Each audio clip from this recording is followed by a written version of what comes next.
What's up, creep? Yeah, I see you creeping on Channel 99. Thank you for doing so. Today I've got an awesome show today. We have Chapter Black. They are a band from Boise, Idaho.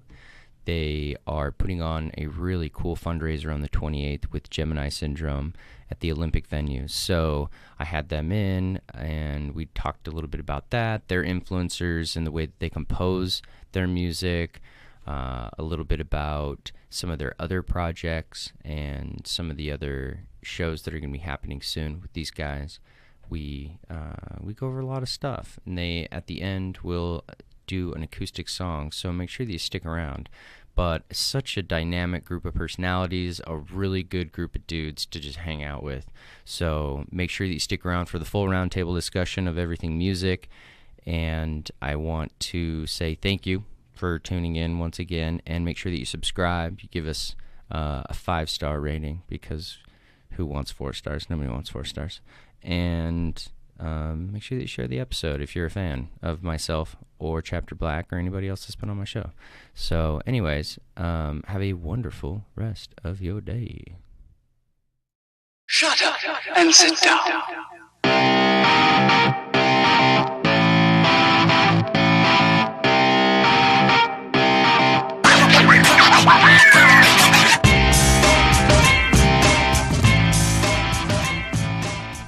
Now, dude. Awesome. Hey, thanks everybody for tuning in to Channel 99. I've got with us today Chapter Black. They are a band from Boise, Idaho, and they are awesome. Fucking dope. Thanks for coming and hanging out with me. Yeah, no problem. I really appreciate it. I apologize for the lack of equipment. I wasn't anticipating so many heads to be in here, but I'm happy that I've got the whole band, so it's always a good surprise. Yeah. But anyways, we were talking about classical music before, because you do classical music, yeah? Or you're familiar with it? I play a little bit of it just for fun. I'm not classically trained, but sure. Yeah, I mean, I do listen to classical music sometimes, and I mean, anything that I like on the piano, I usually try to just play it on the piano. Yeah. Yeah. And did you ever play Clair de Lune? Because you asked me that, and I actually never even asked you. I never actually got through the whole song, but yeah, I mean, I play by ear, so sure. What I could understand and learn, I was able to play. I probably got up until that 30-second note part. The scales up, flows. Yeah, and yeah, that was pretty difficult, but dude, I definitely know how it goes, man. I used to play all the time, and that was the last song I played on the piano under an instructor, and I told you that. So yeah, a lot of respect. One of my favorite songs of all time, though, and my mom bugs me all the time. She's like, will you learn Clair de Lune again? And I'm like, Mom, that's like, I haven't played a song that's not like a really hard song, but it's pretty hard for somebody who hasn't played in like consistently in a long time. Well, I think it's not very hard up until that point where there's the octave scales that you go up. But I mean, like, anytime that, if you ever just practice and you listen to something long enough, you eventually get it down. You do. For sure. Sure. But it's funny, the thing that actually got me interested in that song, I don't know how familiar you are with video games or horror games, if you're a gamer or not. But hardcore gamer. Have you ever played The Evil Within? Yes, I have. By the guy who created Resident Evil 4. Yes. Well, Resident Evil in general. Yes, that's true. Yeah. Clair de Lune is part of the soundtrack of that game. Yeah, it is. And when I played it for the first time, I was like, oh, what's the song? This song's really, I like the song. It's creepy as shit in the game, but it's really pretty. So. Did you beat that game? Yeah. I loved that game. And they have a second one. Yeah, have you played it? I haven't played it. Oh, it's pretty good. It's not sweet. It's not as good as the first one, but it's good. Yeah, well, this is the thing. I'd probably rate the first one at like an 8. Okay. Sadly. And I liked it. I did. If somebody was like, hey, man, have you played that? Would you recommend I play it? I'd be like, yeah, you should totally play a game. Yeah. But if somebody was like, hey, man, do you have a recommendation for a game to play? I wouldn't be like, The Evil Within. Yeah. Unfortunately. I liked it a lot because I'm a huge survival horror fan. Yeah. And I feel like... and I played it on PS3. Okay. Oh. Yeah. So I played it on Xbox One, and then I switched over to PS4, so... I actually have both consoles now. Mm-hmm. But traitor. Hey, if I use both, it's I'm just kidding. I have both. So. Yeah. It's like polygamy at that point. yeah. Yep. Is it really I that rarely bad? play games. I'm just more of the watcher. And then I did play a game recently that a friend of mine got me into. It was a game called Detroit Become Human. I don't know if you've heard of it. I never even heard of it. It's to kind of sum it up. It's pretty much androids. Mm-hmm. They become deviants, and they're supposed to go against their masters or whatever. I don't know if you want to call them masters, but they pretty much start this movement to like have their own rights and stuff. And the way the game is set up is you can make choices for them, and they give different paths of like how the story will take or whatever. Okay. It's kind of cool. So, okay, have you heard of Until Dawn or played that one? That is a Yeah. fucking awesome. It's the one he's talking about is a lot really similar to that one, where it's kind of almost like an interactive movie. It's just 90% cutscenes, and then you make Point and click. Yeah, kind of, sort of. You make decisions every time that there's an interaction or a new path that you can go down. There, it's pretty interesting. It's kind of like the butterfly effect. So every decision you make affects the story. Oh. And Okay, that's cool. Mhm. I get into, and I had this conversation on another podcast, but when I'm super video game nerdy. Like right behind you guys is a bunch of old like Sega CD RPG classics, yes. like 32X. I've got so much game stuff, but I also used to work at like a video game store back in high school and stuff, so I kind of geeked out for a while. But for me, when I look at the new consoles, I'm like, all right, well, I've always been a PlayStation fan after Dreamcast died out. Yeah. But Xbox actually kind of took over the Dreamcast role as like the arcadey machine. And Sony, they come out with, in my opinion, the better story-driven games. Like Heavy Rain was so sick. Yes, dude. Heavy Rain was that really was so good. sick. I love that one. So many good ones. What was the other one? The mold one. Why can't I think of it off the top of my head? The Last of Us. Yeah, Dude, yeah. that game blew Yep. my mind, man. I played that game and I was like, probably one of the best games I've ever played. But Nintendo also, by the way, has some of the best games I've ever played. What Well, about- I mean, Pokemon, bro.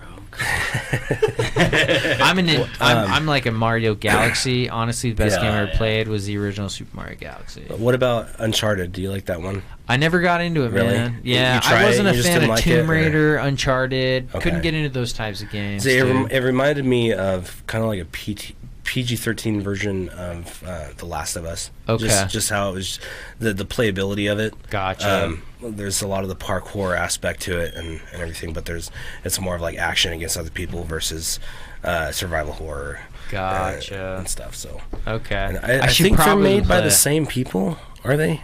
They Do you know? probably are. But More than likely. Naughty Oh, Dog, no I think clue. it is. Naughty Dog makes a lot of good games. Yeah. Not sure.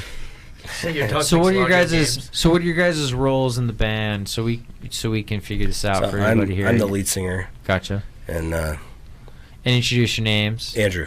Gotcha. Yep. I'm David. I play guitar and background vocals. I'm Zach. Play lead guitar. I'm Nick. I play bass and lead kazoo. Nice. Joe, and I play the drums. Maybe the drums. The drums. Might play the drums. Drums. Whatever they need. DD drums.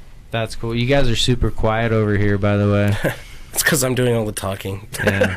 It's all good. You guys have a show coming up on the 28th?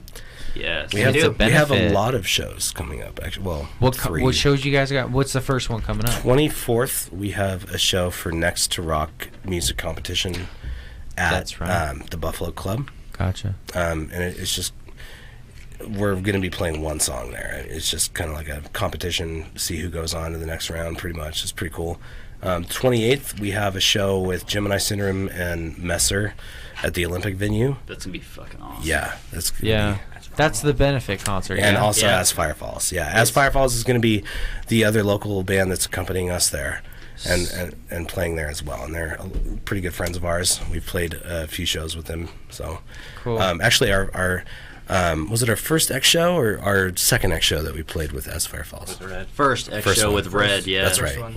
You guys have done 2 X shows. Yeah, we have. Yeah. Well, not necessarily X shows. One of them was a free one, the one they pointed out with Red. With Red. Yeah. And we And then did a local show with Trader's Gate. Yeah. Yeah. That's cool. And the proceeds for the Gemini Syndrome show are going to West Ada County School District for musical instruments, the music program, all that stuff. So good cause. That's way cool. Yeah, Very cool. Yeah. definitely. Especially with a lot of band geeks over here. Really cool. So And then on the 31st, we're going to be traveling up to Jerome at the Diamonds Event Center, and we're going to be playing with Messer, which is also one of the bands that are playing with Gemini Syndrome and us and As Fire Falls on the 28th. And where's Messer from again? Are they like a I don't- regional band? I don't want to swear by They are. I yeah. want to say they're from Texas. Yeah, I think it's am Oh Texas. wow. Yeah. So they're Yeah. kind of far away. They're Yeah. good though, man. I like them. Not bad. They're definitely a national touring band. I don't think they're international yet, but I haven't looked into them that much yet. Sure. Good. They have a lot of good songs on YouTube though, and online. So That's way cool. Yeah. Have you guys played the Olympic before? Oh yeah, Yeah. We have. Yeah. We headlined the Olympic, I think, for what was it? It was Face the Blast. Face the Blast. yeah, and that was with Splatterthroat. It's Psychomachy. Psychomachy. My friend's actually in Psychomachy. My coworker. I don't work with him anymore, but his name's Alex. He was the lead singer in Psychomachy. What- And we worked together. What kind of music do they play? Like very like deathcore, like metal. Like it's death Pretty metal. hardcore. Yeah. You're taking a shit. I mean, that's the face they were making, but they're really, Yeah. I mean, they're good, man. I like them a lot. Yeah. Yeah. Jake Snow, those guys play some real killer shit. That's So- a different band. Is it? Yeah, Jake Snow's a If different you band. if you like Logan from We Were Giants, if you like his really deep screams, my ex coworker and friend Alex from Psychomachy is a lot like really similar, and he screams like that as well. A lot of the gutturals, really Yeah. low screams. I do like that style. Very brutal. Yeah. Very guttural. Right. Very dark, like very internal. Yeah, Yeah. Oh yeah, he's ridiculous, and he's Yeah. got a beard like it's like 15 feet long. Like yeah, all the girls at the venue they just go that guy. It's cool, man. I don't have a beard anymore. It's cool. That's funny. It's so cool. That's way cool. So you guys are doing this competition on the 24th, you said. yeah. Let's backtrack. So what's the next step if you get like accepted? Like what do you do after that? What So I believe what happens is so they're gonna judge all these bands. If it's 8 bands, right? 8 Yeah. finalists. They're gonna judge us based on one song we play, and then from there they pick. I believe it's 2 bands. I don't want to say it's one band. I'm pretty sure it's 2 bands they pick, and then we go to the Viper Room out in L.A. and we play for some judges there. And whoever ends up top dog wins that. We get a record deal or equivalent, but record deal is what is advertised. You know, fine print says monetary equivalent, but I'm going for record deal. That'd be great. Well, I But- think Sure. And radio I think play. we get played on national radio. we get mainstream radio Yeah. play. So you get distribution. yeah, we Yeah. get moved from Sundays, which is still awesome. I love Sundays at Randy, but we get moved from Sundays to Monday through Saturday on mainstream radio, which would be. Yeah. I mean, that alone on its own is great, but a record deal is something entirely, which would be freaking awesome. That's yeah, cool. for sure. So what record deal? Who would you sign with? We don't know yet. I mean, Yeah. it's just It's kind of kinda like a like- surprise sort of thing. Oh. It's Yeah, there's no name behind it, so it's whoever this contest is being held by. Honestly, because I mean, it's I would like to be Roadrunner Records or yeah. Metal Blade Records or something just crazy out there. That'd be crazy, Yeah. The for mentor sure. is kind of behind it too, just from pulling my headphones. I know Chris Jericho is actually considered one of the mentors, and Jonathan Davis from Korn. So I guess that says something there. Yeah. Did you hear about his wife, Yeah. Whose it's- wife? Jonathan Davis? What happened? She She died. passed away, yeah, man. like Fucking today sucks. or yesterday. Whoa. Yeah, How so? they don't know yet. I would Wow. say she's like 39. She's super young. She's like Yeah. Way too young. She's 39. Way too young. For sure. She's So it's been battling like drug addiction for the last 20 Mm-hmm. years, and she was in from what I read, she was in rehab, and then she went missing Friday, and then they found her this morning or something like that. And It's fucking heavy. This is man. Dustin, by the way. He's like yeah, this is one our of the manager, managers. Dustin. Yeah, he's the manager. Yeah. Yep. Locked up management. He's the guy in the background that you're hearing. So, anyways, continue, man. anyways, that's just what I read, that she had passed away this morning or something, and she was in treatment and just dealt with some drug issues or something like that. You know, I didn't read too much. I mean, Yeah. I didn't dive too much into stuff like that. Not a So suicide, but an OD. I don't know. Oh, Probably a it's little bit of kind of like both. speculation right now. I mean, we don't Yeah. really know. I don't really dive into celebrity Sure. deaths and Okay. gossip that much. So I do. We literally heard about it just not long ago, and then Yeah. earlier this week too, we found out the singer from the metal band Huntress passed away from suicide. No I found out today way. about that. Yeah. That's why I was Yeah. doing those raise your horns up hashtags. man. Yeah. I didn't even know about that. Yeah, She I was- only watched that band once 5 years ago, and they were Dude, great. they were awesome, man.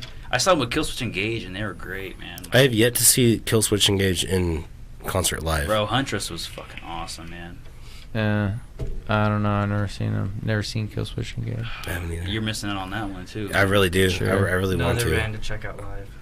Yeah. Shit. There's a video of their guitar player that he has his Adam. Yeah. He has. Well, I mean, there's only one guitar player. I'm not sure. There's two. There's two. There's Joel Joel and Adam. Okay, so well, Adam's anyway, and one of them. musician. There's a video of one of them going to the bar. Yeah, and he gets In a shot. mid-song. Can I get some whiskey? He gets a shot of whiskey, man. He gets a shot of whiskey. And he just, End of Heartache. And- and he yeah. finishes his whiskey, and he plays his solo to End of Heartache, and it's Yeah. fucking awesome, man. Yeah, right in the middle of the crowd. It's really cool. Yeah, it's what every guitarist should aspire to do. Yeah. Yeah. Just saying.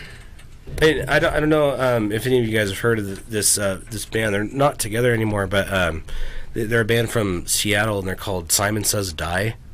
And Nope, never The heard name of them. sounds familiar. you never heard of them. Okay, Never heard of them. They didn't really get too big, but their music is really cool. It kind of reminds me of Killswitch Engage, and the reason I'm thinking of them is because of that. The guitar player from Killswitch Engage, it looks a lot like the guitar player from Simon Says Die, and he kind of did the same thing. They played a show at the Eclipse Bar back when they were called the Eclipse Bar. Yeah. And he came out in the middle of the crowd and went up to the bar and everything while he was Let like, me get a shredding. shot, bro. Yeah, while he's shredding, making everyone look bad. Yeah. Damn. I can't do that stuff, man. I gotta stand it. I almost have to stand in like I remember. 5 feet of cubic fucking space, or else I'm totally out of my element. I remember we played a show at the Eclipse, and David tried walking to the bar. God. Oh, Yeah. sorry. You're good, So man. I just want people to be able to hear you. I've got such a You're sweet, beautiful. sensual voice. It's Yeah. it's really You're a deep. little quiet. So just so people know, it wasn't always Chapter Black. Nick and David and Joe were in a band that was Chapter Black before, but it was called Lost in Silence. And then and that was when they had 3 different singers. So you were. Who Wait, knows? there were like rough. two, three Yeah. dudes. So almost every song that you're going to hear on our album, back then it had completely different lyrics and everything. And then I joined the band last year, I think in April or May. It was April. yeah, The springtime, audition was man. April, Okay. and then May we went and recorded. You gotta the talk first into the single. microphone, dog. I'm trying. You sorry. Yeah. So it's kind of confusing not to talk loud It's all or good. to talk loud. I would How's just that? I would just listen, and if your voice isn't as loud as his voice, then you get closer to the mic. Yeah. You're totally good, You're man. good right now. It's, Yeah. it's yeah. So I joined the band in chill out, maybe, Barrett. April 17, and then we completely we changed our name when we went in to record with Nathan at Osmosis. We changed our name, released our first single, which is "Welcome to Insanity," and then from there I rewrote all of the lyrics to the songs, and yeah, so that's where we're at now. Didn't we change up a couple parts in songs too? Yeah, I mean, not They weren't like huge really changes, dramatically. I think we added an extra chorus in one of them. I Yeah, mean, and we changed tunings, but that's about it. Yeah. man. It's well, because I sing I'm a natural like bass. I'm a second bass in choir. Okay. So that's deep. Yeah. So my voice my voice fits really well in the really low tunings like drop A sharp or drop B flat or drop A or whatever. So and we have a couple songs on the record in drop C, but live we've been playing them in drop A sharp. So why don't you go drop C? Just because is it too low for just like the acoustics? Drop C is higher than drop A sharp. So yeah. So wait. So I'm sorry. I'm thinking like A. You're good. So drop C is just it's a step down from E standard, which is guitar. Yeah. Right. E standard guitar. It's a step down. And then you take the D. Your A is lower than your C. It's way lower. Right. So you take the and D. that's what you plan. Yeah. So basically, yeah. I'm sorry. I'm thinking like in a bassist level, an A is up here and a C is super. Our A sharp is way down here. You know. So B flat, A sharp, whatever. But it's way. So that's what I'm thinking. Because an A, if you're thinking about a tenor would sing an A. And a bass would sing a C. Yeah, so am I right? If you're looking at a treble clef. A bass clef. Take the bass on the C and drop that one C, drop it down to a B flat or an A sharp, and that's what we play in is real low. I mean, I wouldn't say real low, but it's low for 6-string. So if you're writing the music out on a graph on a music staff, right? The bass clef is going to be different than the treble clef. So in a bass clef, it's going to look like the range is different, but in the actual so when you're singing, are you singing on an A, on like a bass or a treble clef? Because like when they match, right, it's going to be at the A point. So when I think an A, it's low on a treble clef, but it's like high on a bass clef unless you drop all the way down. Right. So I mean, like I'm singing super down. I'm singing what's in my range, really, and I mean, I honestly don't remember what my range was. It might have changed too since junior high. I mean, that's when I was in choir, but in junior high, that's when I was a double, like a second bass. Yeah, my voice was already really low. Your back voice then. is pretty deep, dude. So, yeah, but I have a really high range. It just depends. It depends because I can go as almost as high as a tenor can.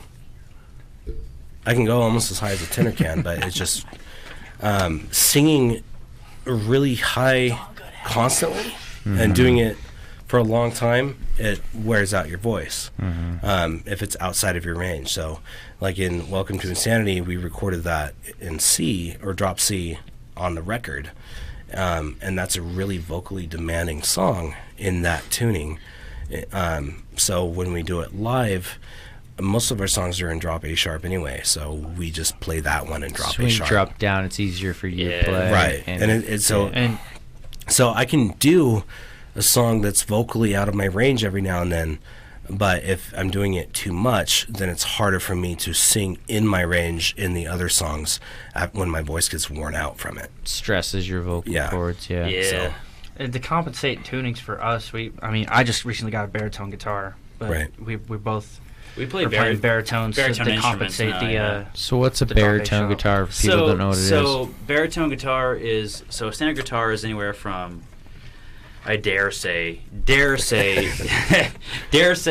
23 inches anywhere to 25 and a half inches. Anyone who knows, Gibson guitars, ESP guitars, Do they hit certain ranges? So once you hit to 25 and a half inch from the nut of the guitar to the bridge of the guitar, that's the length, right? So the tension is what it comes down to as far as the strings go. And when you tune down to a certain note, you lose tension, and it makes it real floppy. You could hit a note and it goes sharp, and then when it starts when you sustain a note, it goes from sharp to flat or whatever. It makes the tuning sound stupid, and you sound stupid live. So, I mean, David, when I first joined the band, he was playing A sharp. He was playing A sharp on a Epiphone version of a Les Paul, and that's anywhere from, I don't know, I'm going to throw a estimate out there. It's probably like a 24 3/4 inch scale length. And I went and bought a baritone RG IB6 baritone Ibanez guitar, and that's a 28-inch neck. And what that allows for is higher tension on the strings, allows for better intonation on the strings because you have better tension. You can use lighter string gauges for drop tunings. And David's playing a PRS 277 right now, and I'm playing in that Ibanez RGB IB6, and he's got a 27.7 inch scale length, and mine's 28 inches. So we can play A sharp like it's nothing. So basically what it does for us is we can write in these low tunings, and we can sustain these low tunings. And Andy, with his range, we can allow for really easy songwriting for him and play live in pretty much whatever tuning he wants to play in now, just because we have this extended range as far as our scale length goes. To make it easier on him, easier on us. Don't gotta buy special strings, we just throw some shit on and we're good to go, man. Well, it's cool because you guys have multiple guitars too, so you can tune a different guitar to a certain tuning and then just switch whatever he wants. We just swap out, man. We were doing that for a while. For the first 4 or 5 shows, we were swapping guitars for a while. Yeah, mind blowing, man. Dude, I had no idea. That's why I was always wondering why they're swapping guitars out. I was like, maybe they're jamming so hard that the fucking sometimes that the guitar strings are loose, so they just need somebody to like retune another guitar for them. And sometimes it's the guitar players like certain guitar necks better for certain songs. Some guitar players like certain scale lengths for certain tunings. Some guitar players just would prefer to show off their guitar collection. It's really up to the guitar player and the singer, honestly. So when you have a really established band, right? Like let's say Breaking Benjamin or something. So someone that has made a career and are rich off of their music, right? Usually their guitarists have one guitar per tuning for their song, plus a backup for each tuning as well. So let's say they for their live set, let's say they have 3 different tunings, they're going to have 6 different guitars on standby. Because if one guitar breaks for that tuning, then they're going to go and switch out a different guitar. Or, they have any sort of, if they're switching to a song that's in a different tuning, they're going to switch out their guitar. And then if they mess up their guitar somehow, or that their guitar has any technical difficulties, then they'll have a backup for it as well. So we aren't that rich. So we're not yet. We've got I've got a guitar and a backup for that guitar, and if he wants to play a different tuning, then I'm kind of screwed. Yeah. So David. I'm with him there. I mean, I have the baritone, and then the backup for that is not a baritone. It's I'd say 25 and a half. I think it's 25 and a half. It might be smaller than that, but I mean, we've done it and it's worked. But, 25 and a half, isn't that what like a normal Gibson is? I don't want to swear on it, but I mean, I think most modern Gibsons are 25 and a half, but or is it 20 Gibson? Why is that? It's honestly, is it the sound that it's it manufacturer gives out? Preference, no one played these drop tunings back in the 70s, 80s. You didn't really see much drop tuning going on until like late 80s, 90s, and I don't even want to swear on that either, because I think Black Sabbath started drop tuning. Tony Iommi started playing E flat, D, all kinds of crazy stuff. So Dude, it didn't get heavily popular until like maybe Korn came about and Limp Bizkit. Grunge. I mean, even grunge, like Nirvana played crazy tunings too. So it's just all up to the player and the. I mean, I guess player demand really drives the main industry. I mean, you see Gibson's kind of had an issue with, I'd say, them going under. I don't want to, throw them under the bus because I don't really know how their money's going. But people have started buying Gibsons less because brands like Ibanez, Schecter, PRS, and all these other guys are starting to like key into the modern players' wants and needs. ESP is another good brand. ESP, definitely. Yeah. ESP has been like one of the front runners, especially Ibanez too. PRS has been moving their classic design further and further to the modern horizon. Yeah. And how are they doing that? Extended range. they're adding more strings to a guitar, 7-string, 8-string, 9-string. Yeah. Schecter has 11-string guitar, I'm pretty sure. What? So it was, yeah. And how do you learn an 11-string guitar? 11 string. You like don't. you find a teacher? Like you find a teacher? You just experiment, man. You I mean, just like, try, man. You Yeah. learn 6, then you learn 5, then you And then you Yeah. just you strip certain strings off if you don't need them, and then you just I mean, expand. Like I don't you want to just- say that. I want to say you try to play all the strings. Yeah. It's fun, man. I mean, when What, you and that just gives you like a completely different range of music. yeah, man. It's obviously. like from taking like I don't know, like let's say they have like 11-string guitars and they're not like doubled on each string like a 12-string guitar would be. An 11-string goes from like a soprano range all the way down to like a contrabass ridiculous range. I didn't even know there was an 11-string guitar. You got to bring this down to an elementary level for somebody like me. So I'll make it this way. I played the trumpet and the piano growing up, man. Well, you got plenty of keys in the piano, but So a guitar though is a whole. I know absolutely nothing about guitar. So right now, the last 10 minutes have blown my mind. I had no idea the neck size. Well, that's- So, from yeah, the here. nuts to the There's- fucking. I mean, to the guts. guitars are like I had guys, no man. idea, man. guitars are like guys. We're all different sizes. It's cool, man. So,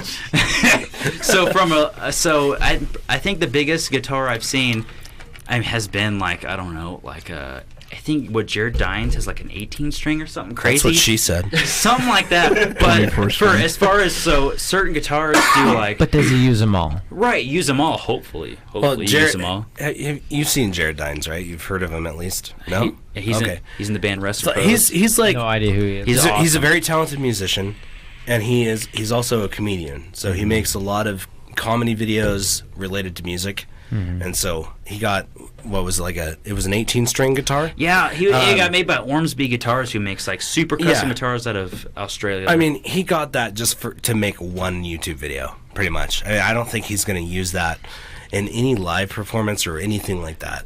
No. It's obviously. I mean, it's just specifically for. but it's cool. Yeah, it's cool, it's man. cool. It's I mean, he fucking got it cool. because it's cool, and because he's YouTube famous, so he's going to make a ton of money.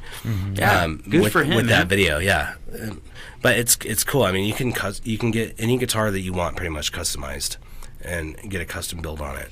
That's cool. As far as like you have scale the length money. goes, though, like so I think the biggest one I have seen is 11-string guitar that's been made normal. As far as like a manufacturer will make. Rondo Music, I think, who makes agile guitars, I think the biggest one they make's a 9-string, but I've seen the biggest one 11-string. In case you're wondering what an 18-string guitar looks like, it looks like that. Yeah, it's ridiculous, man. But so basically what they're trying to do is make this big. Do you play it flat? You pick it like? Yeah, I mean, you can do what you want, man. You could slap it. You could play Tosin Abasi shit. You could slap it. You could pick it. I mean, whatever you want to That's do. the great thing about music and creativity. Yeah, you it's just like do a whatever fucking the fuck you want quartet with on it. there. It doesn't dude. matter. So it's like like the high string is it's like soprano then some, and then you could go down to the lowest string and it's like double triple bass, and it's just ridiculous, man. So, It's like a bass. Insane. It's like a bass, or it's like two basses mixed in with an 8-string a guitar. 6-string and a 6-string and a 5-string had a baby, and that's what happened. Yeah. So technically, do the people who play these guitars with 11 strings, do they play it as if they're playing two separate instruments at once? Oh, like, definitely. Yeah. They're Definitely. that good. Okay. So I've seen videos where people who play even 9-string guitars, they're playing like full arrangements where you wouldn't even need a bass guitar if you didn't want one. You know, Wow. Yeah. I've seen like on YouTube, there's videos where it's like 9-string guitar versus bass guitar, and it's just been like, oh, the 9-string guitar can do all this stuff, and you know, they got a 6-string bass, whoop-de-doo. You know, well, I got 9 strings over here. You know. And it's kind of like the guitarists from Coheed and Cambria in the Oh, yeah. in the Welcome Home song that they have. Their guitarist has a guitar, and it's like two guitars. Yeah. And he switches back and forth, like from one he'll do a solo on, and the other he'll do Yeah, rhythm. he plays a double neck, right? Yeah, Yeah. double neck. Whoa. And it's pretty cool. It's like two guitars in one, so it has two necks. It has 12 strings, 6 strings on each neck. This is in a video. Yeah. well, I'll yeah. have to If you watch see it. see it live I'll have or to anything watch like it. that, it's pretty cool. That's impressive. Yeah. Super Let's talk awesome. about what the people want. I don't know what they want.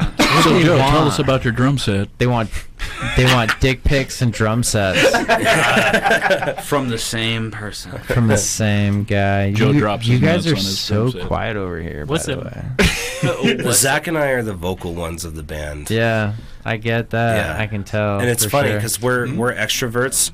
Zach and I are both extroverts, and we butt heads a lot.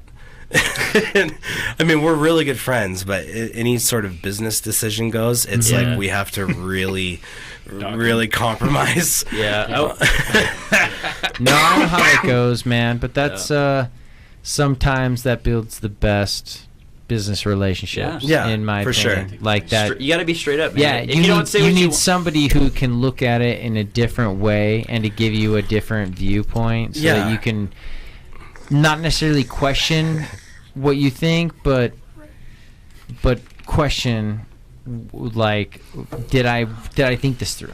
Yeah. Yeah, Like, and not whether or not is this the right decision, but did I think this through all the way? There's so many aspects now to the music industry where, like, you have to, like, oh, shit, did I do this right? Yeah. Oh, Well, fuck, and you man. have to. so competitive Yeah. too, man. If you want to be friends and also have a business, which is what this is, I mean, for some people it's a hobby, you know, but for us, we want to actually go somewhere with Yeah. this. Sure. You have to be able to separate, you know, business and pleasure, pretty much. Like, so friendship, we don't, we don't include the business inside the friendship and vice versa. Otherwise, it'd just be traumatic, and you know. Oh, man. As part of the There's I have nightmares. There's been a few times where Zach and I have like gone at it. Yeah, big time, man. As far as Like, as we're- far as Chapter Black goes, and some decisions, and then We've- but I Who, think you Zach, two? yes, No, well, me no, and Zach me and and I. Andy, That's man. what, that's Zach what and I I. thought. Yeah, we've gone crazy. And just sit in the corner. yeah, and we eventually work it out. He's got you know? his 2 cents, man. You're gonna He's get it. got it. Don't worry, he's got it. You He just keep, doesn't want to put hold it in. on to that thought, keep man. talking Let him like- finish his Right. real quick. But I Well, want to hear what you have to say. And it's funny because Zach and I, we've gone at it before, but eventually I think we're both the kind of person that we're not afraid to say how we feel, but we're also not the kind of people that eventually won't budge.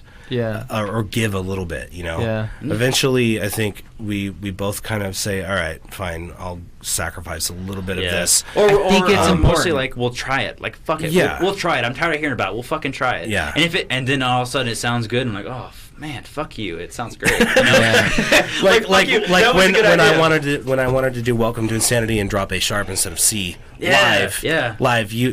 I think everyone was kind of nervous about it at first, and then we tried it and it sounded good. Well, so. I think it's more so like, well, fuck, man, change. I've been doing it this way. I don't want to fucking change it now, you know? And honestly, it doesn't Yeah. fucking matter how the guitarist and everything change it. Well, I think change scares a lot of people. Change is scary, bro. Yeah. We're creatures of habit. Exactly. That's nicely put right there. All right. We do not like change. you look what were an- you saying, man? you look Yeah, antsy. I was getting anxious to hear what you had to say, but you're so timid. I'm not timid. You're so big. Trying to so talk timid. between these two is Yeah. Impossible. Nick it's has impossible. Do any of you Nick- guys play drums? Just jump in, dude. Just Nick jump has in. Nick has a lot of opinions, but he won't talk about them unless he's drunk. Do you want a shot? No, I'm all right. Back to the pleasure thing. If Adam and Eve is listening to this podcast somehow, give us free shit, please. Wait, so Adam and Eve exist? No, the store, bro. The store. I want a That butt was plug. my 2 cents. He needs some help. Dustin doesn't approve of what I Butt just said. plug lingerie, please. Man lingerie. Mangerie. I mean, you can put a stop to this anytime that you want. I'm just, yeah, whatever. He's just he's the I got up mediator. at like 3:30 this morning. I'm beat. He's between legal and not legal right now. Honestly, he's just like, whatever. I'm gonna take a nap. He's like, you guys should watch I've what got- you say because you need to protect your image. we I don't have any. caffeine. I've got stuff that can keep you awake and alert. Oh, you got some pre-workout stuff, huh? Yeah. And I've got pre-workout. Some C4, bro. 5-hour energy, bro. No, I have Rhino Rush in there. In that, dude. yeah. That will get your ass up, I promise. I just have tried like that recently. It had a 30 of weird them. aftertaste. It's called Yeah. ephedra, bro. Ephedra extract. Do you guys want one? Because they're in there. You know what? You know what? I mean, I feel pretty woke right I get now. them for free. So Yeah. Oh, you get them for free? Yes. In that case, I will have one. snag one. There you go. Yeah, man. Justin, you want one? No. Do you mind if I The steal one? elusive I will be manager. up all night and I have No, to be take a sip off of somebody else's. Just take like a little sip. How do you open this thing? You're such a This prude, device dog. is beyond my comprehension. How do you open this thing? I think we're- last time I came over on David podcast, figured it out, we, bro. Oh yeah, you twist it and pull. Sorry, Dustin. No, that's cool because Come again? David somehow worked his brain. Holy shit, David. I'm not that dumb. Twist and open it. Literally open it. Like twist and open it. Oh my god. Bro, do you have some samples of your pre-workout? I don't. Oh my. Anyways, continue. So we've got the shows that we already talked about. We're Yeah. doing the benefit concert. Where can people buy these tickets, by the way? Yeah, so right now we are selling them individually as well as Fire Follows. A lot of the local, like us two local bands, we both have tickets on hand to sell. Seriously? All right, so You guys having trouble with that? so how does the snob go? Is it perpendicular or parallel? Because Just like that. There, hold on. this geometry thing is fucking with me. Special. No, it's not special. It's a very small device. So it's righty tighty, lefty loosey. Oh no. now how am I going to stay awake for this entire interview, man? There You're not you going go. to. Oh no. I would just recommend putting it back down. I think it's broken, dude. That was keyword. It literally is like He's like, he goes, I would recommend you put it down. all you have. Yeah. All, He goes- all you guys had to do is just twist it He barely, goes- and it pops open. He goes, I think "You're- you twisted it too hard. You're fucking stupid. Just put it down. You're That's all what I good. said. You're good. Well, And, technically, I started the twisting before he even Oh. Yeah. dig into that. You help me? so- Help me twist to get You deep. broke There's, it, there's a dude. there's a slight chance that I might have messed it up. You know what? You know what we should do, because we still have a ton of tickets on hand. We need to go downtown and meet with people and start selling them. You should. You know, me and David did that, and we were scared of half the people we saw at the Cactus Bar, but that's because we're little sissies. So Yeah. we need to bring Nick with us See, next time. that- He's 6'5". and tried it at and the I, balcony, I had too. that. I had that idea. I had that idea before, and I had mentioned in our group chat, hey, we should go downtown and do this. And I never got a straight answer from anybody Oh come on! that we were going to do that. so I ended up making other plans, and then you and David went downtown without everyone. I think the problem was they saw David and they're like, "Whoa, dude, too much man for me. I can't approach this guy." yeah. Did you guys want to give these listeners a taste of this song? Real Yeah. quick? Oh, yeah. Let's do it. Yeah. Let's do it. So opening Should've track, talked. opening track to our EP called Prologue. You can find And- on and Spotify. we might- this podcast up. You can find it anywhere. So Really? our EP is Prologue, and you can find that on Spotify, iTunes, Google Play I know, I Music, talk too much. pretty much anywhere online. You can find that. Nice. And the single is called "Let Me Drown." This is our second single. Solid. Oh, it is. First song on the Never EP. First song on the EP. We might actually be playing a acoustic version of this one, so I guess we'll find out. Yeah. As long as everything plugs in and works, I'm Yeah. sure it'll be fine. I'm sure it'll be good. Turn it down a little bit. Hmm? So can you turn it down a little bit? Oh my god! Shut up. You can't hear because you don't have headphones. Oh, got it. Just imagine what it sounds like. You want me to sing it for you? No, that's the last thing we want. I like you. Bastard. Sing it, Joe. Get in there, baby. How long did it take you guys to record your whole album? Like the totality of this? Totality, probably about 3 days worth of recording. 72 hours. 72 Give you a hours. timestamp. not 72 bad. hours or Yeah. or then some. I'm the And one that's- take Willie of the band. And that's for 6 songs. And I don't even think it took Over that a long, man. course of how long? I don't even think it took that long because we went to the studio 3 or 4 times. yeah, and the first time was for and- Welcome to Insanity, and then we did 2 times maybe for the last 4 songs. So we got used to the timing of it and being accurate with playing. So we were originally when we first started Welcome to Insanity, when we recorded that one, we had like a day to record that, a full 8-hour day. It took that long to record one song because of accuracy and getting used to the recording process.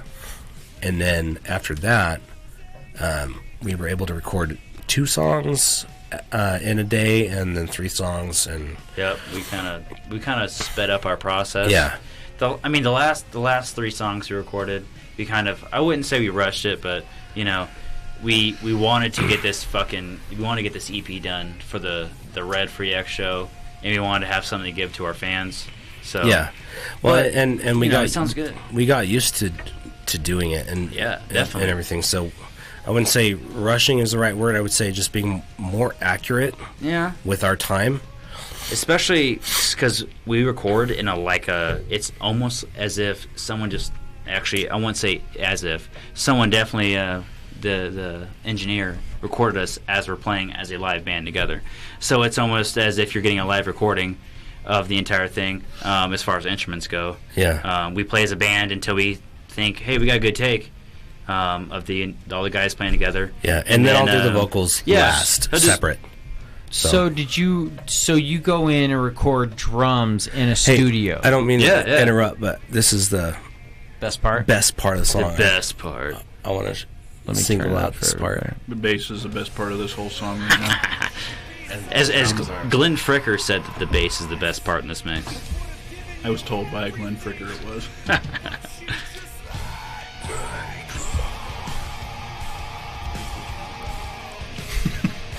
That's sick. David really dropped the ball on that one. Yeah. This is the only song that we've written so far. Well, actually, we have another one that's coming up that no one's heard yet that I've written, but this song I'm usually the lead singer, and this one I actually had a part in. He co-wrote the solo. Actually, I would say he wrote the entire solo, but the entire bridge part. I think. Well, not the entire bridge. I played the little, discord and crazy shit. But Andy, that discordant part, though, it was my idea.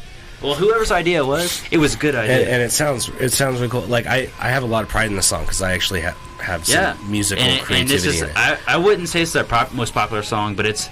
I think it's our favorite song to play. It's because how dynamic it is. Yeah. But Andy, dude, you guys are good, man. I want to embarrass myself. I'm jamming right now. Like internally, I'm like trying to do both. I'm like trying to jam and listen to you guys. Thank you. Andy actually recorded the solo just because my hands got tired, and I had a brand new guitar, right? I had that baritone, and just because it's so much bigger, the frets are like longer to reach for, so it was kicking my ass on the solo, and my hands were already tired from recording, the entire song, and then especially multiple takes. I think we did like 3 or 4 takes, right? And it kicked my ass. So Andy's like, "Here, I'll jump on it real quick," and he wrote the solo anyways, but, as embarrassing that is, as me being the lead guitarist. Well, not like, really, though, because you're still playing it, right? And that's still fucking impressive. I'm still alive, sweating my ass off playing it, right? Man. The funny thing... The thing that I was going to say was, you've written the solos for every other song. Except every song. Every other song except for Let Me Drown. So... there's nothing to be embarrassed about. Well, until they're like, "Oh man, this solo in Let Me Drown's great. The rest of the song solos suck." The funny thing is, when we first released the song, Zach was bragging about like, "Oh, David plays a little thing," and I'm like, "Which part?" Thing. It was after the second chorus. You can talk into the microphone. It's after the second chorus going into the. Somewhat dynamically going into the bridge thing. You sound so good on a mic. Well, sweet. It's kind of hard to talk. Dustin's dropping stuff next to me. I tuned it to your highs and your lows, and you haven't even talked into it yet. So it's weird because when we did this song, I'm usually just a rhythm player, so I'm usually just jamming the part. There you go, I'm good. And when we went to do this song and the little lead part going into the bridge. Mm-hmm. I think Andy, you came up with it, and I ended up playing it. So I came up with I think most of the leads in this song, in Let Me Drown, and then I taught David the leads in the bridge, and then Zach came up with his own lead on top of that to harmonize. With those leads, so they're both playing. I love listening to how bands make music. Yeah. So because you're all different. Yeah, Every band I've talked to, and I've had a few bands in here, and I've talked to them about how they make music, and every band collaborates similarly, but in completely different ways. Well, for us, our vocalist is also a guitarist, so it's one, it's a conflict, and two, it's also a writing process. so we have to go like, hey you, we write guitars, but we also gotta be like, hey you, that's a good idea. So we're gonna borrow it, you know. So it's weird. Well, if I write something, I have to think, all right, would this be a good fit for Chapter Black, Chapter Black, or something else like my other band, or like. And so I usually collaborate with Zach on anything that I write, and if he likes it, because he's a lead guitar player, and so him and David kind of have the say in what music will go in Chapter Black, because they have the creative. They're also influence. Really creative guys, but we all write differently. So I'm really dynamic when it comes to my writing. I like to switch things up a lot, and they like to write a lot more hooks.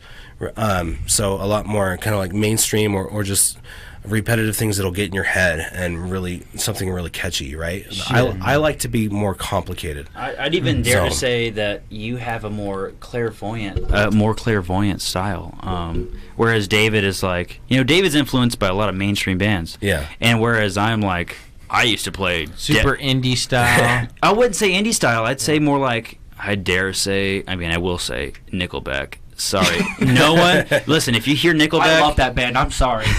Once you hear Nickelback, please do not hang up. Do not close your phone out. Like, this podcast is still cool, I promise. I mean, David is into Nickelback. He's into a lot of really cool bands. Nonpoint, Red. He's into a lot of those bands that have like catchy, really badass songs. They're all influenced within the same genre. And I play a lot of like. I used to play nothing but like deathcore, death metal. Like I used to play 7-string, and I got rid of my 7-string when I joined this band because I wanted to play with these guys. What now? And I'm going to be the one person. I play a 6-string, yeah. I'm going to be the person that bites the bullet here and say I'm gonna say, even though I don't like Nickelback per se, every single one of their songs pretty much is a radio hit. Well, it is generally a catchy song, and that's why they're all ballads. That's how they. I wouldn't say necessarily all of them are ballads, though. Right. I would say they write their music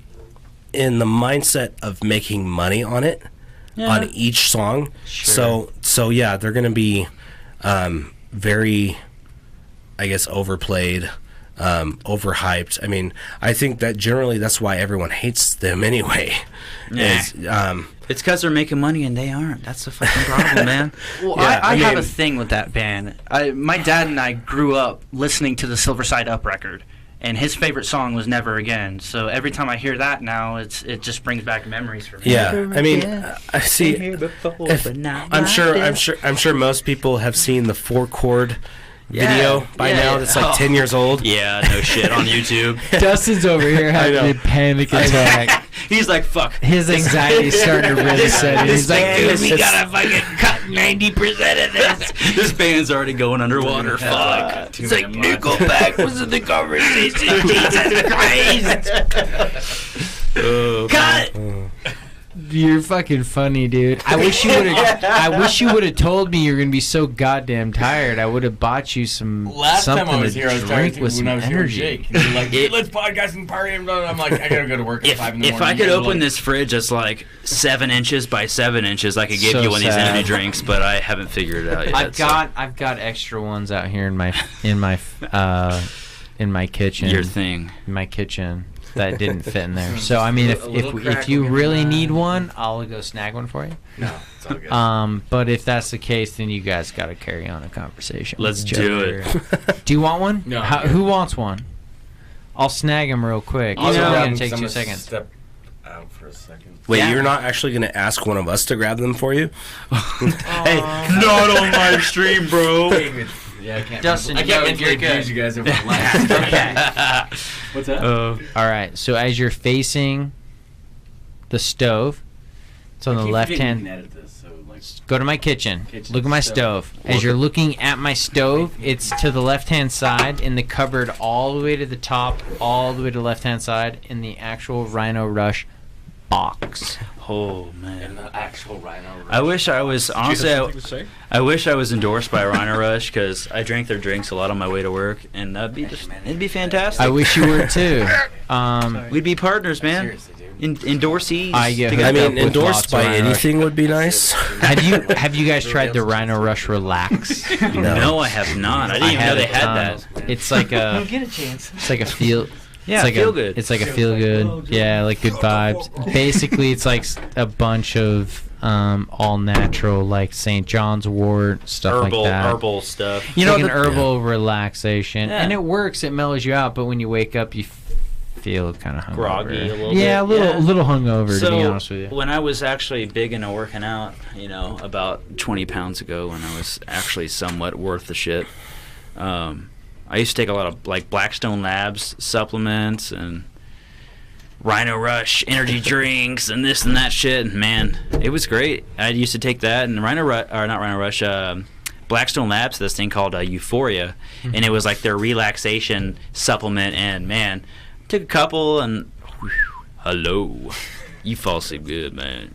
I believe that. It's like I don't know what they put in their shit because I don't really ask questions as long as I don't get popped on a drug test. But that was some good shit. Well, I can tell you from a manufacturing standpoint, because I do make nutritional supplementation. You can make protein for me, man.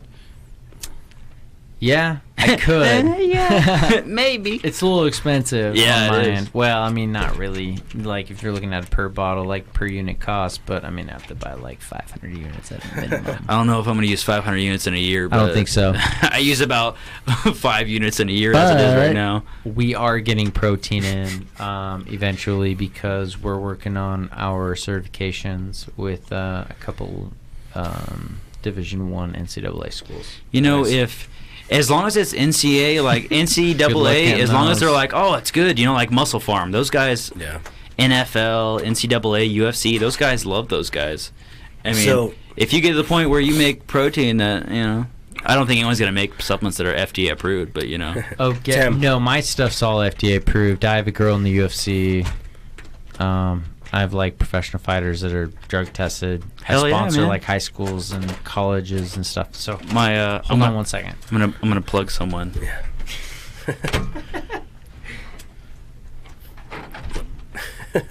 Does the dog want out? Bye bye, doggy.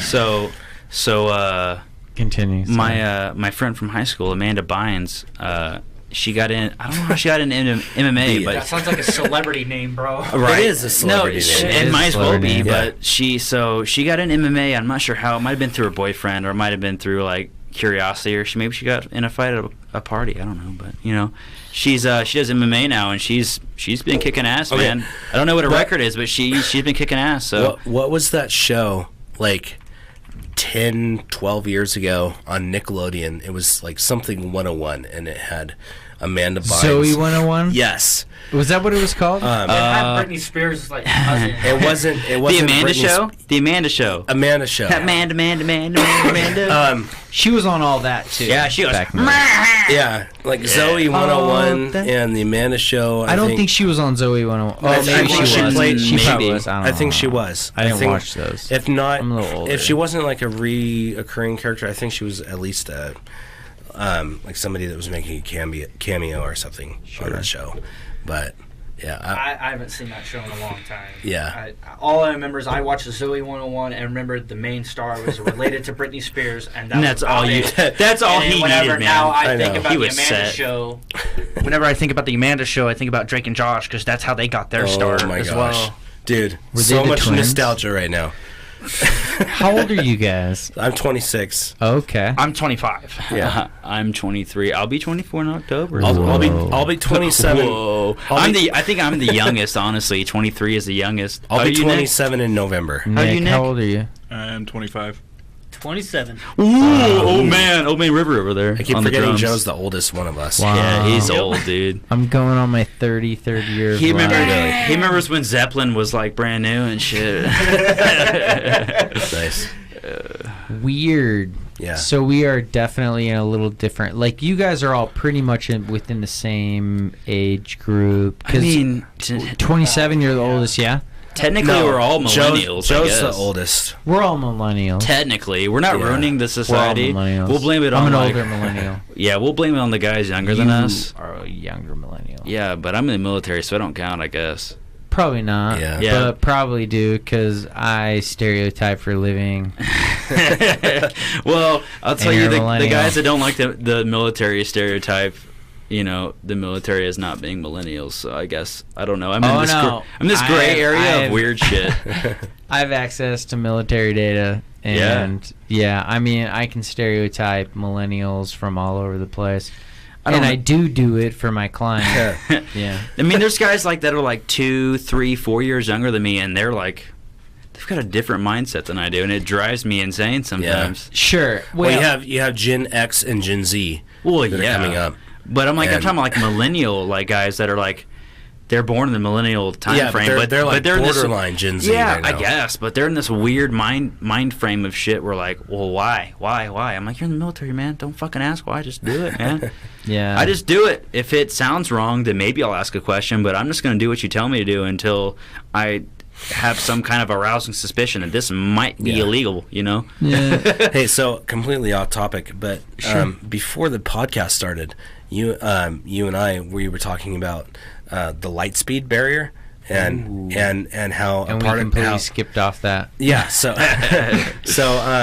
so I wanted to ask you, is there anything different this time? Because I remember what was like 3 years ago or 2 years ago, they thought that a neutrino had surpassed the speed of light. A neutrino bomb, bro. I have no, to be and honest then- with you, I'm not even familiar with that. Okay, so yeah, so there was this huge debate going on at CERN, which is the the Large Hadron Collider. Sure. Yeah. And I that think they just upgraded that, right? Am I correct on this? I'm not sure actually. I've heard about that, but anyway, Google it. Keep talking while I Google this so because they- I'm super interested. So they sent a light particle, an electron, and they also sent a neutrino to at the same time to a different laboratory somewhere across the world. It was like 6,000 miles away, and the neutrino actually arrived there like a millisecond faster than the electron. Yeah, the I speed think, of light. I think that's exactly what I read. Right, but so this was a couple years ago, and they did a lot of different research, and they redid the experiment multiple times, and they found out that it was just some faulty thing in some wiring or something with the Algorithm or something, maybe. Yeah, just something with the equipment that they had. It wasn't completely accurate. So This one is from July 19th, so this is the one I was talking about. Speed of light, no Okay. longer the limit. So, oh wait, nope. So yeah, That's- this is, you're talking about April 1. I'm talking about the one that was just 2 I don't weeks know. ago. I'm talking about one that was like a year or two ago. I mean, I'm gonna let people watch this. Okay. We're watching this. Okay. Speed of light, no wow. longer limit. Oh wow! Princeton, Got you a New ride, Jersey. bro. Physicists sent a pulse of laser light through a cesium vapor so quickly that it left the chamber before it had even finished entering. Whoa. 310 times the distance it would have covered if the chamber had contained a vacuum. see now that's if a chamber had contained a vacuum. So was it not a vacuum then? Or what? Because you don't. So a vacuum, by definition, is the absence of air.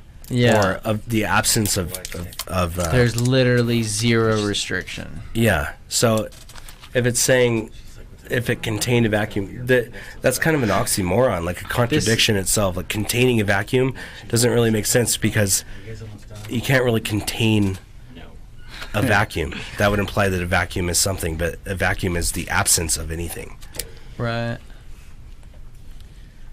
Dude, you know what, man? I could geek out for hours. Yeah. I 100% believe that we are told that we have limited scientific capabilities, but I 100% believe that there has been extraterrestrial interference, So- and there are things that we can do that they do not want us to do. Right. Okay. Well, so if you have to think, And I've back spent a lot of years doing a lot of research, and I'm not an idiot. Like, I have a master's degree and stuff. Like, Yeah, like I do my research before I form an opinion. So obviously, I mean, do you have to believe wonder that. how far ahead the government is in technology compared to where it is, right here in society. What they want And- us to know. Right. I mean, the B-2 bomber. It's the community. Right? It is. The B-2 bomber was invented, and I mean they had technology that prevented it from being spotted on radar long before we even knew that was possible. So I mean, yeah, the government is probably going to have some technology far ahead of us, but anytime that I hear something had traveled faster than the speed of light, I'm skeptical. And the reason is because anytime that we find that out, there's always some extenuating circumstance that proves our detection was wrong, or there was an error with that. And if we find out that something actually did go faster than the speed of light, we'd have to rewrite physics as we know it, because everything that we have right now, as far as general relativity goes, is based on the speed of light. So, and it's worked so far. Sure. So, Yeah, Our dude, technology I could go down the rabbit hole so hard right now. do it. I mean, I don't that's- know if we have all night and all day tomorrow. We got Dustin over here fucking falling asleep on us. Jesus. Dustin, Well, come you said on. 7. I thought this would be like 7 to 8. Oh, my goodness. God. What do you expect? There's This like guy- 7 dudes, 8 dudes in this room. What do you expect? Again, one of my clients is Vagisil. I can get you some cream.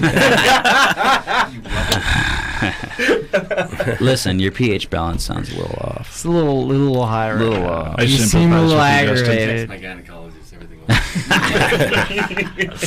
My You take- OBGYN said text we're him all pictures? good, bro. yeah. Yeah. Okay, so I got my OB on speed dial, homie. so before we go off Yo, topic too far, Sure. if you and I want to have an actual discussion, Come back. let's do this Come when back we're to not it. doing a podcast. Come back and we'll 'Cause do another I'm podcast. totally geeking out right now. Whenever you And I guys know want to dock no it one up, else you wants- can come back. Dude, No one else wants you to and geek I- out with me. Yeah, man, you and I could seriously have some off the wall Yeah, conversations. for sure. I have I have beliefs. Could you open that door, crack it a little bit? She'll come in. She just wants to say what's up. What's up? What's up?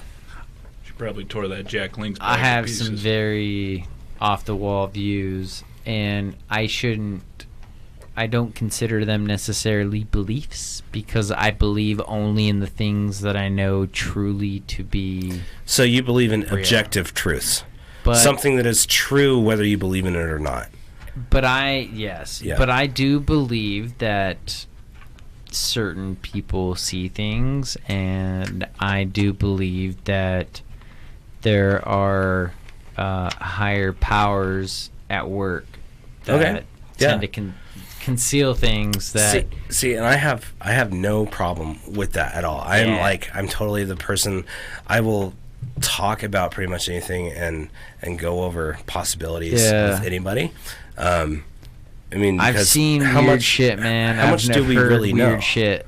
You know, Yeah. we only know what we know and what we've discovered so far, and we can And we make don't know what we don't know. we can make assumptions. We can make assumptions based on the science that we do now. We can make assumptions, right? And they're really accurate assumptions. We can make assumptions, but yeah, sometimes there are unexplainable things. Sure. And have you heard of God of the Gaps before? No. It's an expression used. It's an expression used to explain something that is not yet that we do not yet understand. So, for instance, back in the 1600s with Galileo, no one knew why the moon revolved around the Earth and why the planets revolved around the sun, and why the moon never fucking rotates. Why does the moon not rotate? So that's it's. Oh my God! So We could get crazy. The reason why the moon never rotates is because it's stuck in gravitational lock. No. So the moon actually rotates. So, bro. The moon actually rotates at the same speed that it revolves around the Earth. So we only see one side of it. Okay, I'm going to interject here for a second because you just need to calm down for a minute. Sorry. You say you've seen stuff, right? Okay. Yeah. I'm going to punch you in the nuts. Okay, let me just finish one more point. One more point. Finish one point. Okay. So the God of the Gaps. It's an expression. So back in Galileo, no one knew why planets revolved around the sun, etc. Right? So people would say, okay, so this is the limit that we have in science. So now that we don't understand that, it must be because of God. It must be because God is doing that because we don't understand it. But then God's a fucking alien, dude. But then we find out later the more that we advance and the more science that we figure out, right, and the more technologically advanced that we become, we figure things out that we didn't know before. But what do you think God is, man? Do you think that's science or do you think it's magic? Space dust. It's not fucking magic, dude. Like, the only way, and I had this on my last podcast, the only way you can create a human being, Adam and Eve, God created Eve out of the rib of Adam. The only way that you can do that is by literally cloning a human being out of stem cells. So if you want to get technical, homeboy travels online. Fuck yeah. Okay. So not fucking magic to me, dude. You ever heard That's some transportation You ever shit. heard the song "Dust in the Wind"? That's what God is. Dust in the fucking wind, bro. yeah.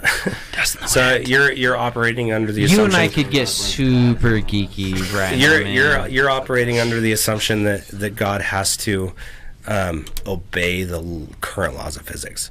No, not the current laws of physics. But what I'm saying is, what like, you're saying how is the only way to make a human being is by cloning its DNA with stem cells.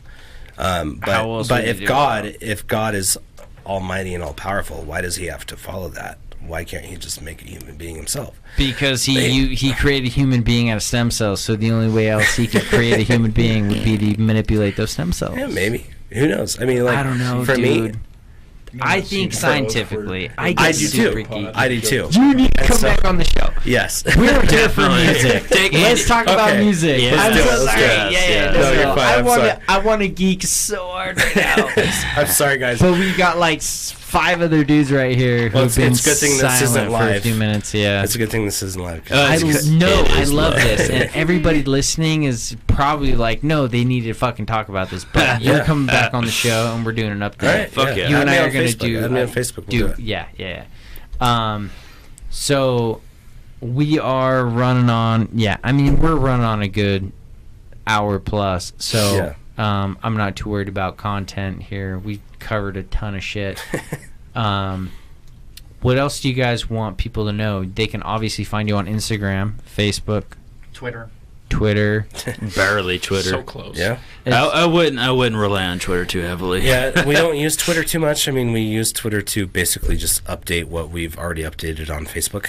Yeah. And Instagram, you just click. Yeah, the button. I mean, Instagram and Facebook are the top two. Yes. Do not rely on anything else because We also have a Plenty of Fish account. I wouldn't rely on that either. Okay. Because if you're trying to get laid on POF, then you're not going to get it here. And the only one big in this white band women. that isn't single is David. Deb. Yeah, David. I'm single. Or, I mean, So- that is single is David. Sorry. If there's any That was my ladies bad. listening, David is your man. Yes. If he is going to be your man, he's going to be the man. So you better buckle up. He knows Yeah. what you want. He knows how Yeah. to give it to you. I mean, that boot of justice. He knows what We'll he knows get what to girls ya. like, man. 2 words. Magic fingers. Oh man. I don't know. If you want magic fingers, I would look at the lead guitar player instead of the rhythm guitar player. No, you'd find me strung up from like the fucking Eagle Bridge or some shit, man. Don't even mention me. I have a feeling after this podcast we're going to be management lists. That's all right. Because Dustin's over here freaking out. Dustin's not going to remember what's going on. We're going to be... A, he hasn't had headphones the whole time. So not just management lists, but fan lists. I wouldn't go as far as talentless because we got some kind of talent even if you're here. So. I mean, even if David's in the band. Shows under the bridge. Perfect, man. I know some hobos. It's cool. I took one home. How much you got? Spike, we're shooting this out to you, buddy. Yeah, you're rock, Spike. No, you guys killed it. So everybody who is still listening, which is everybody plus 10, because let's be real, you're fucking sharing this. That counter says -1.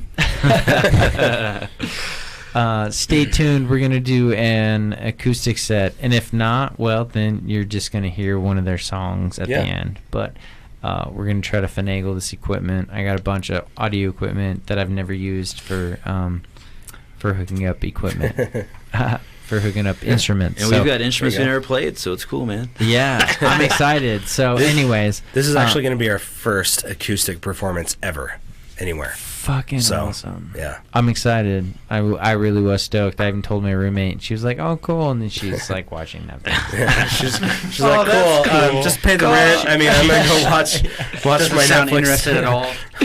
And I was sitting there thinking, you do realize there's a really cool band in your house right now. That's part of your rent. You're right. Oh, man. Most people pay to see these guys. Believe it or not, that's a bill right there. Dude. Right.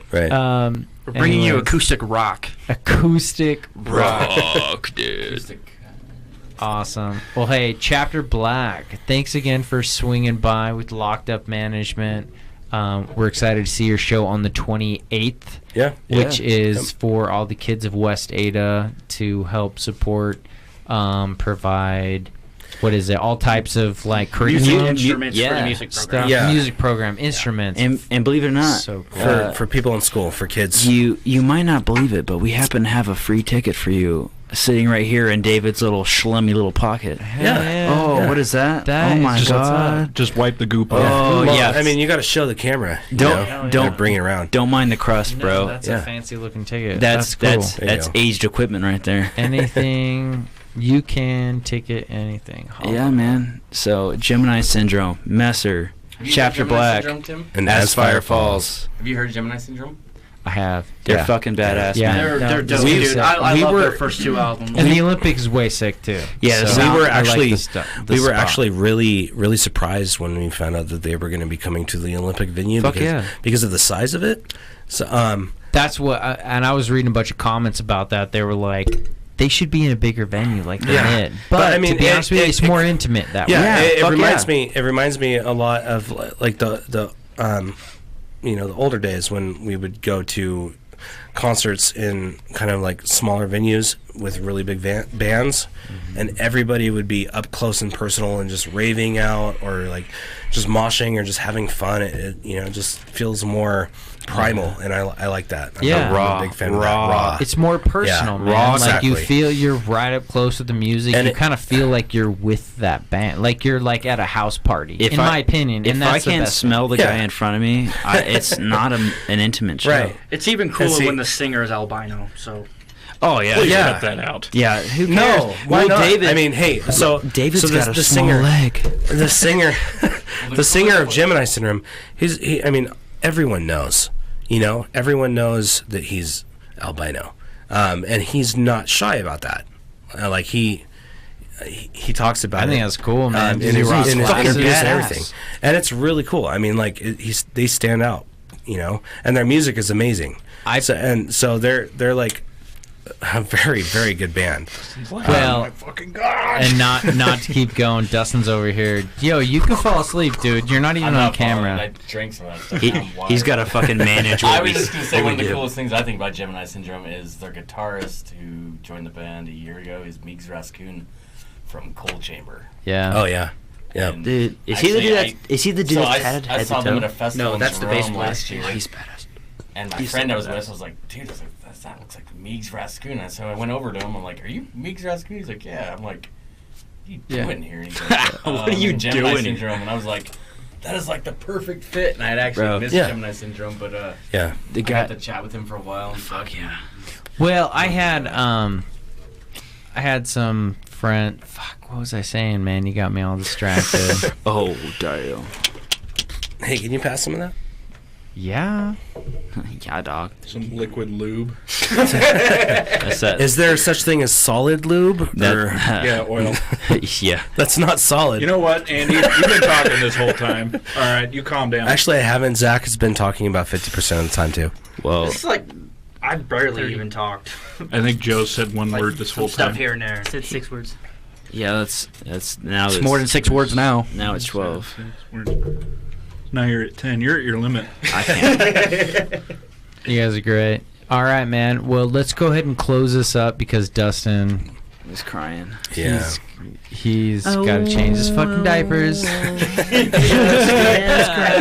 Fucking love this guy. By the way, I met this dude at the gym and he fucking racquetballs his ass off. In case He's y'all one of those don't know. guys. Hey, do you play? Yeah. You know what? Everybody fucking says Do that, you- and they get in a racquetball court, and they're like, oh, man, maybe I was just kidding. Dude, hey, Fucking dude, Do you hard. play with the old guys? Dustin. Huh? Do you play with the old guys? I play with, actually, there's this guy named Kobe that plays. He's the number one guy. Is he 80 years old? I believe it. No, Dustin. he's like 24. He's Probably. fucking... I There's will some go. dudes who I will go and I will play racquetball with you. Actually, there's another guy that's been playing there. He's just visiting. He was number one in the country People- of Mexico for like Wow. people 2-3 years. Like, he's people hella think good. people don't really know certain subcultures get really into, like, obviously racquetball is like exercise, right? But Yeah. most people think like old dudes, blah blah blah.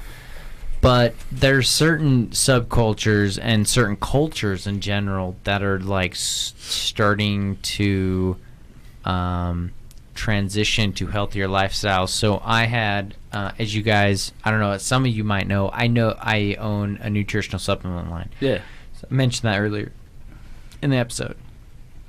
And I had a meeting with one of my buddies, a few of my buddies who are in the skateboard community. One skates for Oh, really? Lakai and Chocolate. Okay. Yeah. Like locally? Because Like- no, I'm like- also on the skateboard like Scene? Yeah. Yeah. Community. Okay, so you and I probably know a lot of the same people. So I met with James Caps. And Sounds familiar. I Name met sounds with familiar. Colin Clark. Okay. Yeah. So I used to skate with these guys back in the day, and we're gonna wrap this up soon. But, anyways, long story short, I had a lunch with them because I was like, Colin Clark works for like Ride Channel.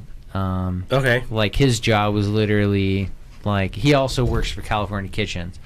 And he's like I want to say he's like the senior producer, or the senior content creator of like all their like super fancy dishes that they film. Mm-hmm. Long story short, he also works for Ride Channel, and in one of his jobs for years and years was to wake up and call pro skaters like, I don't know, Bucky Lassick Yeah. and like all the big dudes and say, hey, you want to go skate today? Let's go film. Like, Yeah. and we'll get you on Ride Channel, and we'll get you posted, and we'll get you money, right? I remember when Ride Channel first came out, and they did a lot of like how-to videos. Yes. On like certain tricks, and I mean that was like way back in 2007. maybe, Yeah. right after YouTube came out, pretty much. And I loved that channel, and now they're huge. Huge. Yeah, Huge. they have so much more content. Well, and this guy also films for like ESPN. He does X Games and stuff like that. Like when it's his weekends, he like flies out and does like really cool contract work. Mhm. Just because he's kind of he's ingrained in that industry, and he just so happens to have a corporate job that allows him to do stuff like that. Yeah. So, anyways, he hit me up and he was like, "Hey, man, I'm in town. Let's meet." James Caps is in town. He's basically like, he doesn't have pro status, but he gets paychecks. Does that make sense? Yeah. Because that's how it works. I didn't know this, but they gave me the lowdown in the skate industry.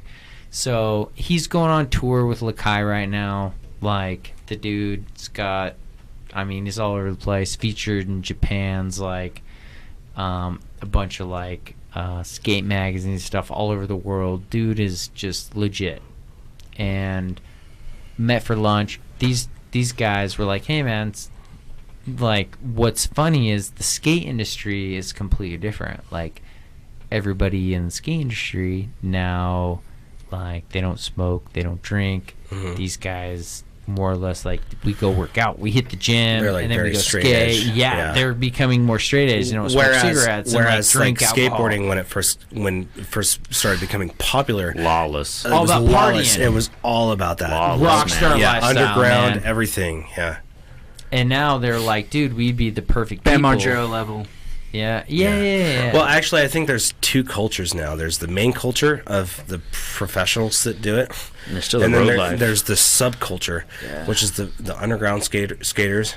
And I that think party hard. Road. yeah, and Road they life still guys. they still do the Probably. partying and everything. I think there are some pros that are still underground. There's some underground pros. I can't remember the name of one of them. There's one guy that I met before. He's really good, but he's not mainstream pro. But he is professional. He makes money doing it. It's his career. But he is still like in that party scene. Yeah. So, yeah. I would assume there's still a pretty hardcore party So scene in close. skateboarding.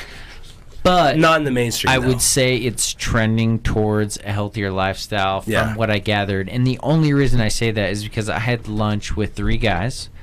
One straight from Tokyo, who is a professional cinematographer, who is in LA, just filming professional skateboarding for Trans World and stuff like that. And then Colin, my buddy. And then my buddy who also skates, James Caps. And they were all kind of parroting the exact same statement, like, you know, Yeah. like skateboarding culture's trending more towards a healthier lifestyle. So it doesn't surprise me. And I've also approached a couple bands that, because if you look at like a lot of bands, you know, a lot of those like singers and stuff, like there are a lot of bands where drummers, like guitarists, you know, some of them are fucking shredded and jacked. Dude, And the fucking singer from Yeah. Nothing More. yeah, That dude, motherfucker is that dude, dude's some of them. he's a fucking washboard, man. tons Well, of them. he's Tons really of toned, but musicians he's are not jacked. jacked. You ever seen the He's drum really team? toned, but he's He's not jacked. shredded, Um, bro. He's shredded. The lead Yeah. singer from As I Lay Dying. He's jacked. He is huge. Phil Labonte, man. Yeah. Yeah, he's got his own gym and everything, man. Yeah. He There's he tons owns his of- own gym. He's Hey, fucking actually- great. Pull up a picture of Flag nor fail. That dude's Yeah, jacked. yeah. Pull They're up a picture all of- jacked. Pull up a picture of the old drummer from Korn. Like he's David Silvera. David Oh, Silvera. I've seen how Dude, big he is. Huge. He's pretty big. David dude, he's- Silvera. Yeah.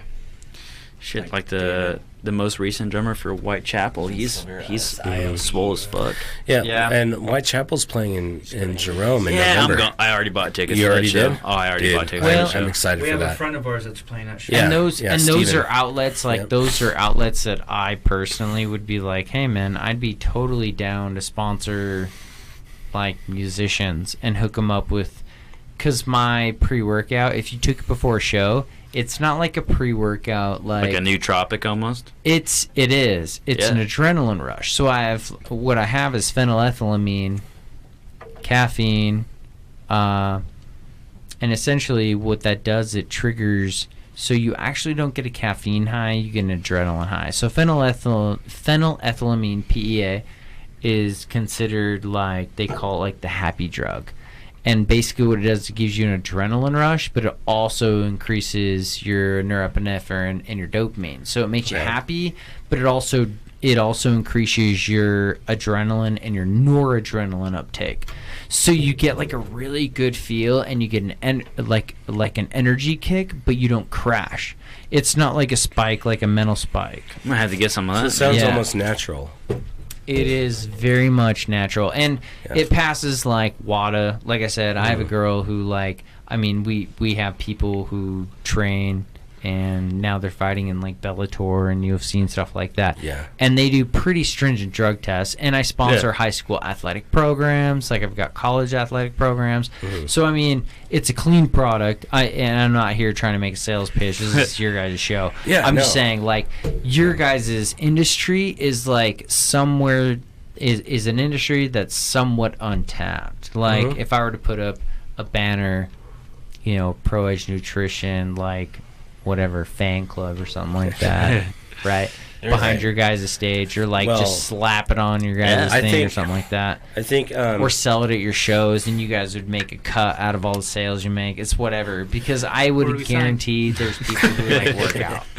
Yeah, so I think the health industry does kind of intertwine with the music industry a little bit. Yeah. Because at least, maybe not necessarily for the people that actually go to concerts, but the musicians themselves, because actually performing is such a workout in itself. Being healthy and fit is it just makes it a lot easier to be able to perform all the time, and it's a lot less strenuous on your body if you're in shape. But people who work out listen to your type of music. Yeah, exactly. So the people that do There's go to a the link concerts, there. The people that do, that's what I'm saying. Because like if you lot guys of the, like a got lot of the health shredded and you nuts, guys were jacked or whatever. Yeah, yoked, fucking yoked. A lot of the health nuts or the bodybuilders, they do listen to a lot of metal. They listen to metal to get them pumped up and to get them motivated. So yeah. Well, you were missing out, bro. So do you follow any specific workout program, or do you just kind of have your own thing?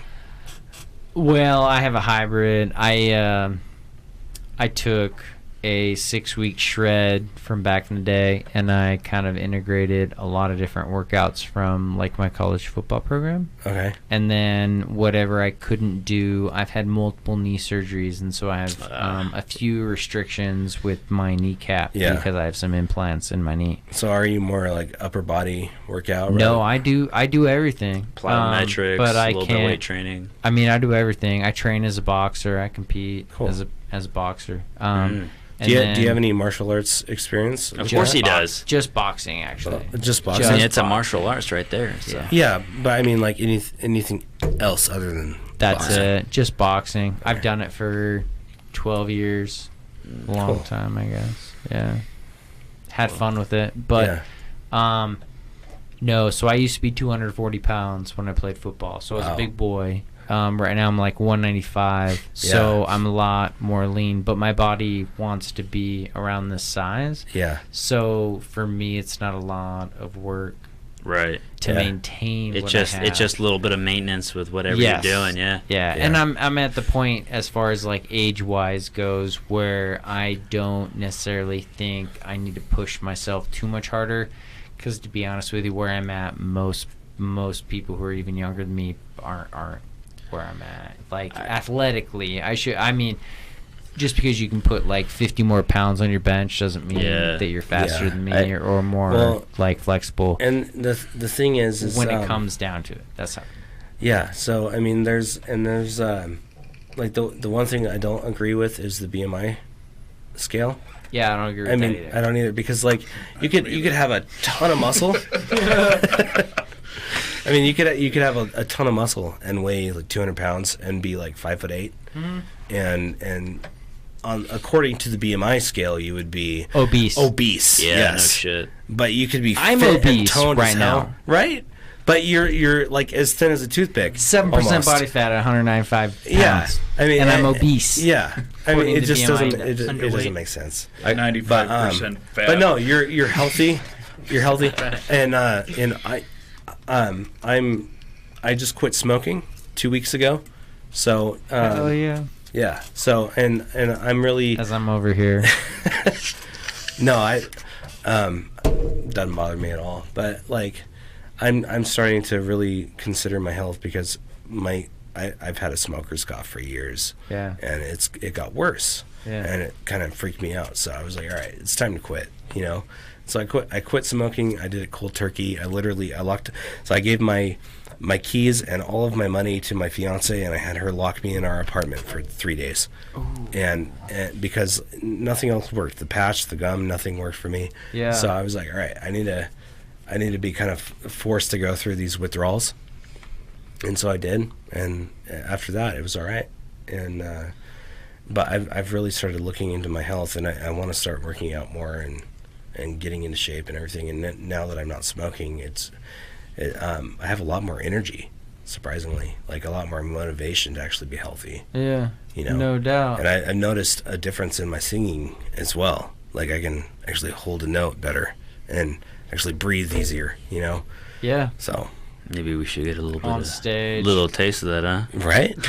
Yeah. So speaking of, Yeah, let's go ahead and wrap this up. We'll Yes. get this acoustic set hooked up real quick. We'll get your couple songs going, and Sweet, man. if all else fails, then everybody just look for the music afterwards. So, anyways, I- thanks. I will say one thing real quick. Sorry to interject. You're good, dude. But the weirdest thing that I found out is that after I quit smoking, screaming was a completely different process.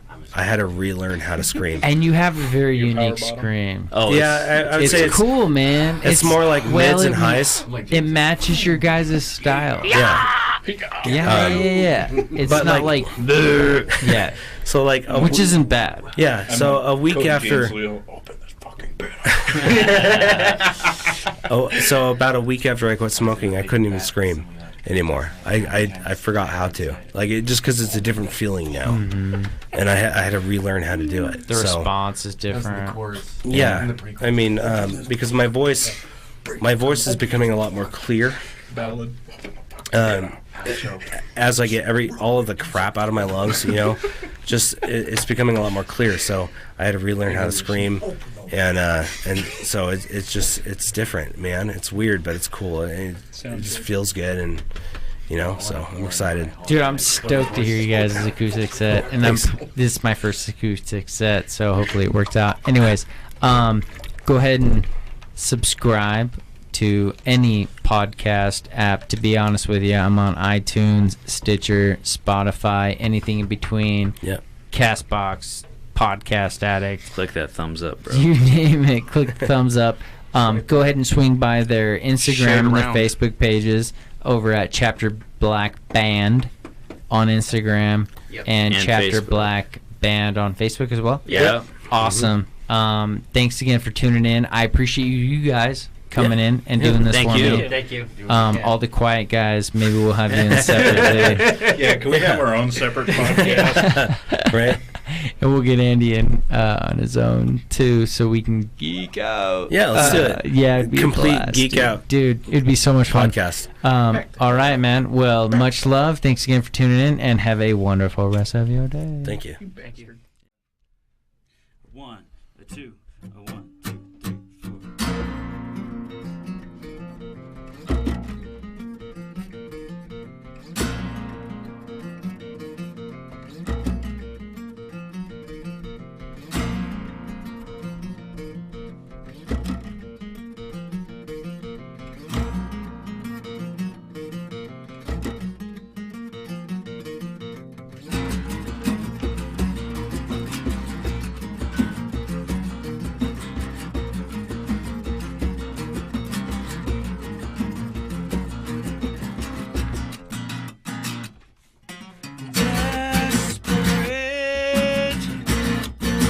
Ended up in this hole again. As the addiction pulls me in, but I have nothing left to give. When I called your name, you walked away from me, and you left me beaten down the ground to save yourself.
just save yourself.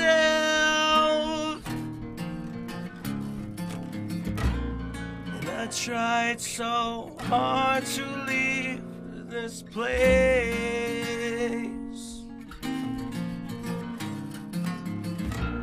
'Cause all it's given me is pain. This pain is killing me.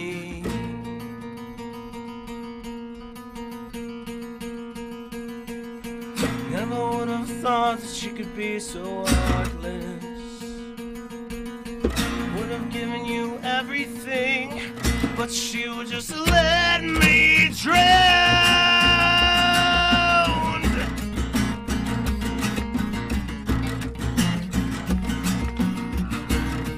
You let me drown.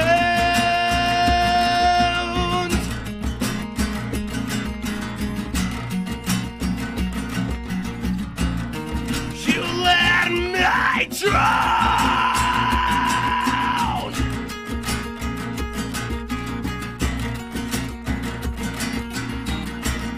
You let me drown.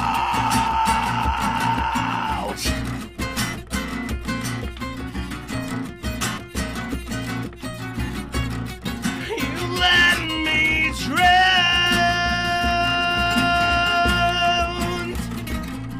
Just save yourself. And I had to pull you down to save myself. To save myself.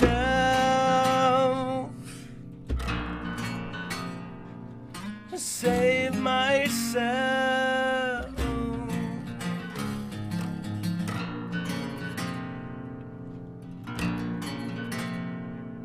I saved myself.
Shut up and sit down.